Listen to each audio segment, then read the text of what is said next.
धतूरे का बहुत अच्छा क्रम है महाराज। वो केवल शिवरात्रि के दिन करने का होता है। कहते हैं जिसका व्यापार ना चले, व्यवसाय ना चल रहा हो, बहुत ज्यादा कष्ट में जीवन निकल रहा हो और बहुत ही ज्यादा तकलीफ हो रही हो, तो धतूरे को हल्दी में डुबोकर शंकर भगवान को शिवरात्रि के दिन रात को 12 बजे समर्पित करें। उस धतूरे को वापस उठा लाएं 5-10 मिनट के बाद, श्री शिवाय नमस्तुभ्यम बोलकर लाल कपड़े में उसको बांधकर व्यापार वाली जगह में कहीं पर भी उसको बांध दिया जाए। व्यापार पीछे नहीं हटता, व्यापार अग्रण्य भाव में बढ़ता चले जाता है। महाराज उस धतूरे को केवल परंतु शिवरात्रि के दिन रात को 12 बजे ही किया जाए, हल्दी में डुबोना पड़ता है।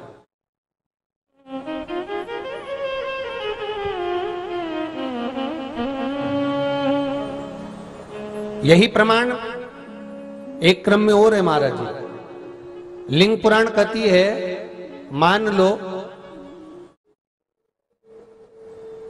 किसी व्यक्ति को कोई एक भारी बीमारी हो गई, बड़ा रोग हो गया और वो रोग डॉक्टर कह रहा है कि ये ठीक नहीं होना है, बहुत तकलीफ उसमें है और कष्ट ही कष्ट है, वो ठीक नहीं हो रहा, दवाइयां लग रही, गोलियां खा रहे हैं। तो महाराज उसका भी वर्णन है।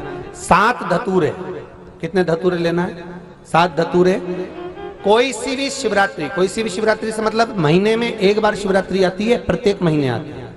किसी भी शिवरात्रि के दिन 7 धतूरे लेकर, एक धतूरे में मौली, लच्छा, नाड़ा लपेटकर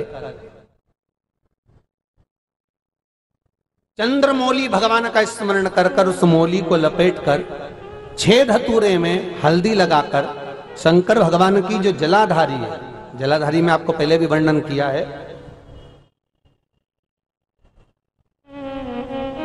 शंकर भगवान का ये शिवलिंग है, ये जलाधारी है, ये भगवान का जल निकलने का स्त्रोत, चरणारविंद का भाव।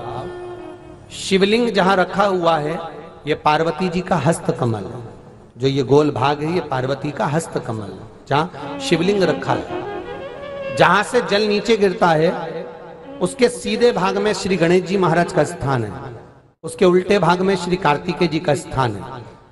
जलाधारी के सामने एक मोटी सी लाइन होती है, कहीं सांप बना होता है, कहीं स्थान बना होता है। जो मोटी सी लाइन है ये शंकर भगवान की सबसे छोटी लड़की अशोक सुंदरी का स्थान है। जलाधारी के ऊपर जो 3 टेकी लगी है ये भृगु ऋषि का, भृंगी गण का स्थान है।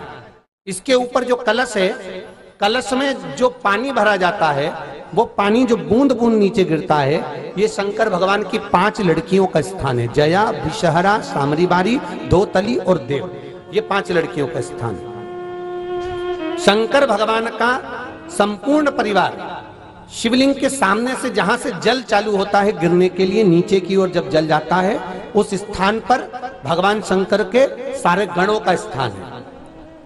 फिर जब जल बहकर सामने की ओर जाता है, जितनी दूर तक जल जाता है उतनी दूर तक भगवान शंकर के उस जल भाग को ग्रहण करने के लिए 33 कोटि देवताओं का स्थान है।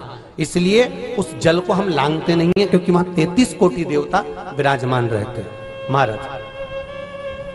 तो जो बीमारी डॉक्टर ने बता दी और बहुत बड़ा रोग हो गया और शरीर में कष्ट है, ठीक नहीं हो रहा, चाहे लीवर से जुड़ा हो, चाहे किडनी से जुड़ा हो, चाहे कैंसर से जुड़ा हो, और मान लो शरीर में कहीं गांठ भी हो गई है और वो मिटी नहीं रही हो, तो महाराज निवेदन है 7 धतूरे, एक धतूरे पर मौली लपेटकर वो शंकर जी के शिवलिंग के ऊपर चढ़ाना।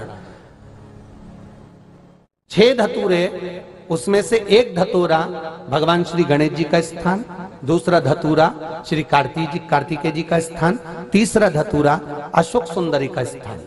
महाराज शंकर भगवान की जगदम्बा जी के हस्त कमल के ऊपर एक धतूरा, 5, एक धतूरा जहां से जल नीचे की ओर बहकर जा रहा हो, पानी जिस जगह से नीचे गिर रहा हो बिल्कुल वहीं पर एक धतूरा चढ़ा देना है। उस धतूरे को चढ़ाने के बाद वो धतूरा वापस लेकर आना है। अवधूतेश्वर महादेव का नाम लेकर या चंपेश्वर महादेव का नाम लेकर उस धतूरे को, जो बीमार व्यक्ति है उसका स्पर्श कराकर बेलपत्री के पेड़ के नीचे पटकवा देना है महाराज। धीरे धीरे रोग में आराम मिलना प्रारंभ हो जाता है, औषधियां धीरे धीरे समाप्त हो जाती हैं और व्यक्ति स्वस्थ हो जाता है। ये केवल शिवरात्रि के दिन ही होता। 12 महीने शिवरात्रि आती है, आप किसी भी शिवरात्रि को कर सकते हो, किसी भी शिवरात्रि।